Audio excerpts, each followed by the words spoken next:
देखो, प्रश्न है कि पाइपलाइन परिवहन के लाभ और हानि बताइए। जो पाइपलाइन परिवहन होता है, देखो परिवहन तो होता है किसी भी माल, गैस, ठीक है, और पेट्रोल आदि विभिन्न प्रकार के माल की ढुलाई परिवहन द्वारा संभव होती है, ठीक है। इनका परिवहन एक स्थान से दूसरे स्थान तक ले जाना परिवहन कहलाता है, ठीक है। तो वहीं एक होता है पाइपलाइन परिवहन। तो इससे लाभ होती है और हानियाँ होती हैं। क्या क्या हानियाँ होती हैं? देखो, पाइपलाइन के परिवहन के पहले अपन लाभ लिख लेते हैं, फिर हम बाद में हानियाँ की चर्चा करेंगे। पहला लाभ है कि पाइपलाइनों के द्वारा तरल या गैस पदार्थों को लंबी दूरी तक ले जाने में सुविधा प्राप्त होती है, ठीक है। तो एक पाइपलाइन जो ज़मीन के अंदर लगाई जाती हैं, तो बहुत ही ज़्यादा सुविधा होती है, क्योंकि अपन तरल और गैस को ऐसे तो ले नहीं जा सकते टैंकर में। कब तक? इससे अपन सतत ले जा सकते हैं। टैंकर में मतलब कुछ समय तक ले जा, सीमित समय के लिए, लेकिन इसमें अपन बहुत ही लंबे समय तक पाइपलाइन बिछाकर आसानी से ले जा सकते हैं।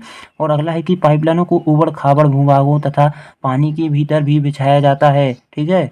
और इनके संचालन तथा रख-रखाव में बहुत कम खर्च होता है, ठीक है। एक बार खर्च लगेगा आपका, फिर आपका जीवन भर फ्री हो जाते हैं, ठीक है।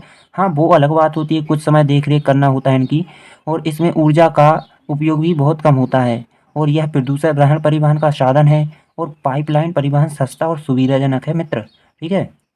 अब पाइपलाइन परिवहन की हानियाँ क्या-क्या होती हैं, ठीक है? एक बार पाइपलाइन बिछाने के बाद इसकी क्षमता में वृद्धि नहीं हो सकती। मतलब कि पाइपलाइन खराब होंगी बाद में, ठीक है? सही नहीं हो सकती, ठीक करने में भी दिक्कत होती है, और पता लगाना कि कहाँ पाइपलाइन खराब है अपनी। पाइपलाइन की सुरक्षा करना बिल्कुल कठिन है, ठीक है? मतलब कि भूकंप, पाइपलाइन किसी भी तरीके से टूट जाए तो क्या करेंगे? कैसे पता लगाएँगे कहाँ टूटी है, कहाँ नहीं टूटी है? अगला है कि तीसरे नंबर का है कि भूमिगत पाइपलाइनों में रिसाव का पता लगाने तथा इसकी मरम्मत करने में भी बहुत कठिनाई आती है। ठीक है, बताया मैंने पहले। और पाइपलाइन के टूट जाने से अधिक हानि की संभावना होती है। ठीक है, तो ये भी बताया मैंने आपको। तो जैसे कि पाइपलाइन किसी भी देश की बहुत ही ज़रूरी चीज़ें होती हैं, और जब एक देश दूसरे देश पर युद्ध करता है तो पहले पाइपलाइनों को तोड़ता है, हॉस्पिटल को बर्बाद करता है, ऐसे औद्योगिक केंद्रों को नष्ट करता है, जड़ों को तोड़ता है, ठीक है? पब्लिक प्लेस पर बम विस्फोट करता है, मिसाइलें छोड़ता है।